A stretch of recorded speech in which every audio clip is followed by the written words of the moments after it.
मैं नरेश कुमार, महासचिव सर्व कर्मचारी संघ हरियाणा। ये जो अध्यापक संघ की रैली है 29 दिसंबर को जींद में, बहुत ही महत्वपूर्ण और बुनियादी मुद्दे को लेकर ये रैली की जा रही है। शिक्षा समाज के लिए बहुत ज़रूरी है, जो हर तरह से एक तीसरी आंख का काम करता है। हमारा समाज कैसे विकास करेगा, जनता किन परिस्थितियों में रहेगी, कैसा हमारा समाज बनेगा, कैसे रोज़गार होंगे, कैसे उन्नति होगी, कैसे साइंस आगे बढ़ेगी, इन सब बातों की जड़ में शिक्षा होती है। और सरकार उसी को बर्बाद करने पर तुली हुई है। जबकि सरकारों को चुना इसलिए जाता है कि वो जन कल्याण के काम करें, जो जनता के मुद्दे हैं उनको और ज़्यादा आगे बढ़ाएं, उन तक पहुंच लोगों की बढ़ाएं।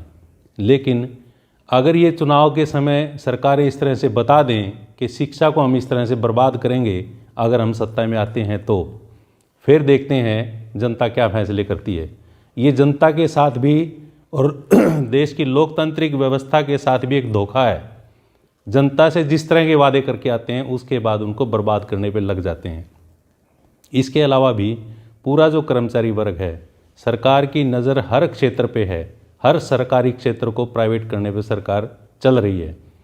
और प्राइवेट करना, निजीकरण किसी भी तरह से इतनी बड़ी जनता के फ़ायदे में नहीं है, उसके हित में नहीं है।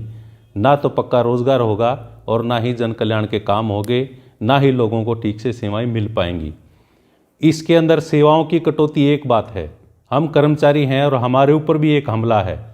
हम अगर अपना स्कूल बचाने निकलते हैं, हम अगर बिजली बचाने निकलते हैं, हम अगर स्वास्थ्य विभाग को बचाने निकलते हैं, तो इसका मतलब है कि पूरी जनता के लिए इन सेवाओं को बचाने का एक सवाल होता है उसके अंदर। इसलिए ये जो लड़ाई है, ये किसी एक वर्ग, किसी एक क्षेत्र की नहीं, बल्कि पूरी जनता के लिए एक लड़ाई बनती है। अभी सरकार जो हमले बोलती जा रही है, ताज़ा हमला जो कर्मचारियों के ऊपर है, कौशल विकास निगम को बनाना, ये अपने आप में इस बात को साबित करता है कि आगे से हरियाणा सरकार कोई भी रेगुलर कर्मचारी भर्ती नहीं करेगी। इसका मतलब है कि हरियाणा का जो स्टाफ सिलेक्शन कमीशन है, सरकार उसका काम ख़त्म करने जा रही है। सबसे बड़ा मुद्दा जो रोज़गार का है, आज हरियाणा बेरोज़गारी में पूरे देश में टॉप पर है।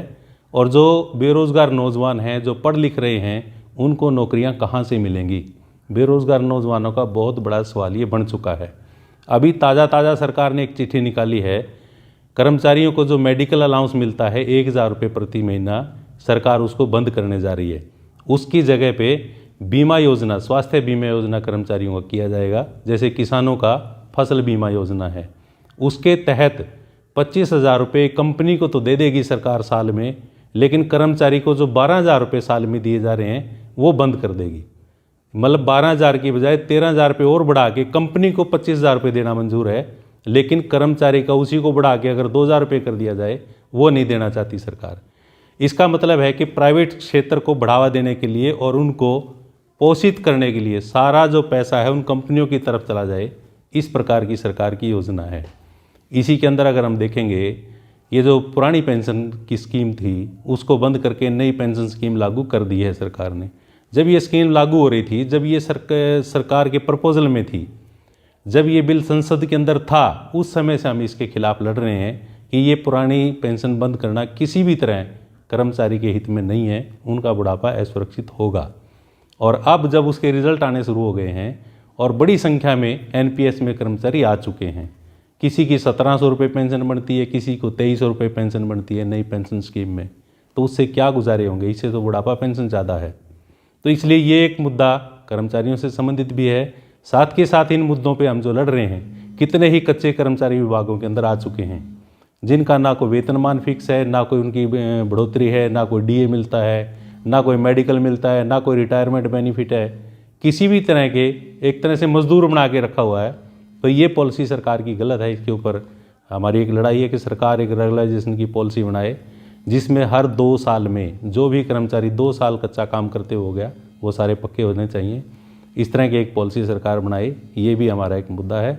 और जितने भी विभाग हैं, जनता की सेवाओं के लिए इन विभागों का विस्तार करना, कितने स्कूल चाहिए, कितने टीचर चाहिए, कितना बिजली का ढांचा चाहिए, कितने रोडवेज की बसें चाहिए, इन सब का जनता के अनुसार विकास करते हुए यहाँ पर खाली पदों को और ज़्यादा बढ़ाया जाना चाहिए, क्रिएट किया जाना चाहिए और उनके ऊपर नियमित भर्तियाँ, नियम से रेगुलर भर्तियाँ की जानी चाहिए।